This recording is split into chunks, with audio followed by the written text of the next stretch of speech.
નમસ્તે વિદ્યાર્થી મિત્રો, હું આ શોર્ટ વિડીયો તમારી માટે લઈને આવી છું ખાસ કરીને ધોરણ 10 માં જે સંભાવના ચેપ્ટર છે. સંભાવના ચેપ્ટરની અંદર કાર્ડ્સના જે દાખલા આવે છે એટલે કે પત્તા કેટ કહેવાય છે એને. તો એ વસ્તુ જે તમને ઘણા લોકોને પત્તાઓમાં બહુ જ કન્ફ્યુઝન થાય છે, તો એ કન્ફ્યુઝન દૂર કરવા માટે હું આજે આ શોર્ટ વિડીયો લઈને આવી છું. બરાબર છે. તો આપણે એમાં જોઈ લઈએ કે પત્તા કયા પ્રકારના હોય છે, એના કેવી રીતે ભાગ પડે છે. એકદમ સિમ્પલી અને એકદમ સરળ રીતે હું તમને સમજાવવાની છું. તમે આમાં થોડું ધ્યાન આપી દેશો તો તમને આ કન્ફ્યુઝન નહીં થાય. બરાબર.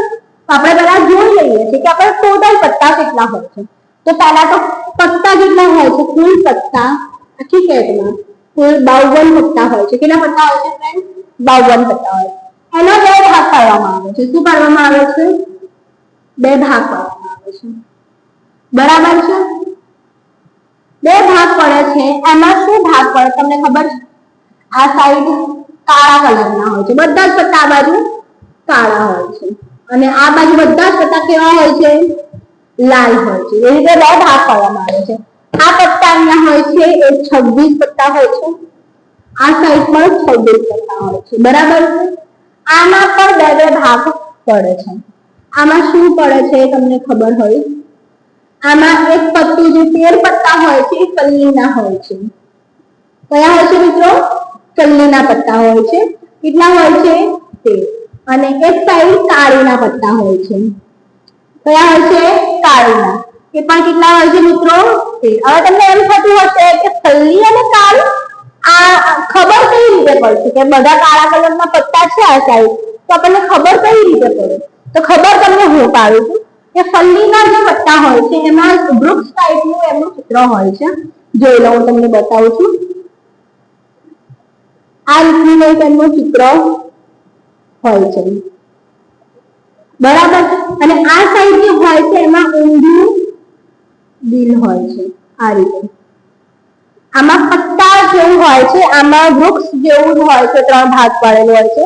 ફલ્લીના પત્તા આવા હોય છે, કાળીના પત્તા આવા હોય છે. હવે આપણે લાલમાં જોઈએ છીએ કે લાલમાં કયા બે ભાગ પડે છે ડિફરન્ટ. ઓકે, તો લાલમાં પણ બે ભાગ પડે છે. જે અહીંયા હોય છે એને લાલ જ કહેવાય છે. આપણે ગુજરાતીમાં લખી દઈએ છીએ લાલ. અને આ બાજુ જે હોય છે એને ચોપાટ કહેવાય છે. બરાબર છે. જે ચોપાટ જે હોય છે એ ડાયમંડ જેવા આકારમાં હોય છે. એના પણ 13 પત્તા હોય છે. બંનેમાં 13 પત્તા હોય છે. ચોપાટ જે હોય છે એનું નિશાન આવું હોય છે, જો બતાવું છું. અને જે લાલ હોય છે એનો દિલના શેપમાં હોય છે, હાર્ટ હોય છે. એને લાલ હાર્ટ પણ કહેવામાં આવે છે. અને ચોપાટ એટલે કે ડાયમંડ પણ કહે છે. ઓકે, તો આ રીતે આપણા પત્તાઓનું જે હોય છે વર્ગીકરણ આવું હોય છે કે ટોટલ 52 પત્તા હોય છે. એમાંથી બે ભાગ પડે છે. જે 26 પત્તા હોય છે, લાલ અને બ્લેક. તો કાળા કલરમાં જે પણ બે ભાગ પડે છે એમાં ફલ્લીના 13 પત્તા હોય છે અને કાળીના 13 પત્તા હોય છે. એ જ રીતે લાલમાં બે ભાગ પડે છે. એમાં લાલના 13 પત્તા હોય છે અને ચોપાટના 13 પત્તા છે. હવે મિત્રો મને લાગે છે કે તમને તમારું જે કન્ફ્યુઝન છે દૂર થઈ ગયું હશે. તો હવે આપણે આપણી જે આપણે દાખલાઓ કરવાના છે એ તરફ જઈશું. ઓકે, તો આ શોર્ટ વિડીયો મને લાગે છે તમને ગમ્યો હશે અને તમારું કન્ફ્યુઝન ખાસું દૂર થયું હશે. તો ચેનલને સબસ્ક્રાઇબ કરજો અને વિડીયોને લાઈક કરજો. તો આ રીતના પત્તા હોય છે. બરાબર. આની અંદર કયા કયા નંબર્સના પત્તા હોય છે આપણે એક પણ જોઈએ છે કે 52 પત્તા ટોટલ હોય છે કયા? આ 13 પત્તામાં આવે છે શું? ડિઝાઇન તો આપણને ખબર પડી જાય અને કયા કયા એ પણ ખબર પડી, પણ શું હોય છે પતંગના આંકડાઓ શું હોય તે જોઈ લઈએ. ચાલો, તો પહેલા આ હોય છે 1, પછી નંબર હોય છે 2 થી લઈને 10 સુધી. એકો એકમાં ગણી લઈએ. પછી 2, 3, 4, 5, 6, 7, 8, 9 અને 10. ઓકે, આ રીતે નંબર હોય છે. આટલું પતે પછી એની અંદર 3 બીજા પત્તા ઉમેરાશે. એક કિંગ નો K હશે, ક્વીન નો Q હશે અને જોકર J હશે. શું હશે? J હશે. 3 J હશે બધા. ઓકે, તો J અને Q અને K આ ત્રણને સાઈડમાં કાઢે તો ટોટલ 10 પત્તા થાય છે અને બીજા આ ત્રણ એમ કહીએ 13 પત્તા થાય છે. તો આ જે 13 પત્તા છે ને 13 પત્તા એક એક પત્તું બધું ચોપાટનું હશે. આ બધા જ એક લાલના પત્તા હશે. આ બધા જ એક પત્તા કલીના હશે અને બધા એક એક પત્તા કાળી. તો ટોટલ થયા કેટલા? જેમ કે આ ઇક્કો છે બરાબર, આપણે જોઈ લઈએ ટોટલી જોઈ લઈએ બરાબર છે. તો આપણે ઇક્કો જોઈએ તો આપણે અહીંયા ઇક્કો જોઈએ બરાબર છે. બે લાલ છે અને બે કાળા છે. એક પત્તું આનું હોય, એક પત્તું આનું હોય, એક પત્તું આનું અને એક પત્તું આનું. ટોટલ 4 પત્તા થયા ઇક્કાના. એક પત્તું લાલનું હશે, દેખાય છે એવું જ પ્રિન્ટિંગ છે, હાર્ટ ટાઈપની દિલ છે. સેકન્ડ પત્તું ચોપાટનું હશે, લાલ કલરનું પણ ચોપાટનું બરાબર છે. ત્રીજું જે પત્તું હોય છે એ પલ્લીનું હશે, કાળા કલરનું બરાબર છે. અને ચોથું જે પત્તું છે એ કાળું હશે, દેખાય છે બરાબર છે. તો એમ કરીને 4 પત્તા એક જ ઇક્કાના 4 પત્તા એટલે 2 ના 3 ના 4 ના બધા જે છે નંબર છે કે કિંગ, ક્વીન અને જોકર એના પણ 4 પત્તા હશે. તો તમને ખબર જ છે 13 પત્તા છે, 13 દુ 26, 26 ને 26 52 થઈ ગયા પત્તા. હવે એમ કહે છે હું તમને બતાવું છું કે જે આ પત્તાઓ છે ને એમાંથી શું હોય છે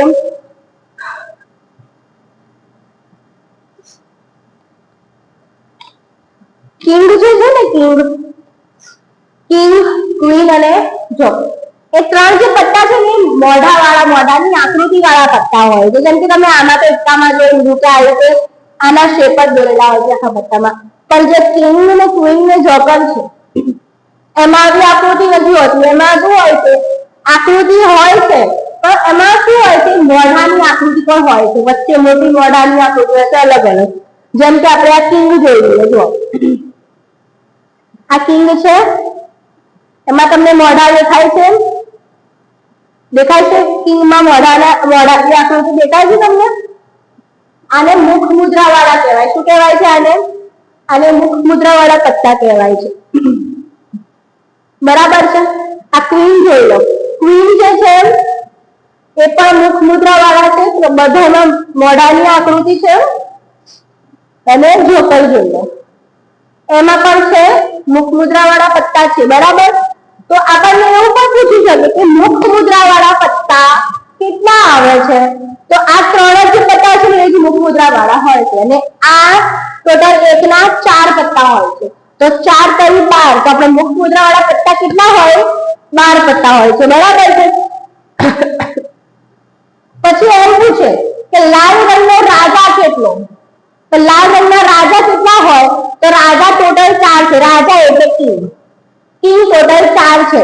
2 પત્તા કાળી ના હોય અને 2 પત્તા લાલ ના હોય. તો લાલ ટોટલ કેટલા થયા? 2 થયા. ઓકે, ટોટલ કેટલા થયા? 2 થયા. પછી એમ પૂછે કે કાળીનું પત્તું, કે કાળીના પત્તા કેટલા? કાળા કલરના નથી પૂછે, તમને કાળીના પૂછે છે તો કાળીના 13 પત્તા. કેટલા થાય? 13 પત્તા થાય.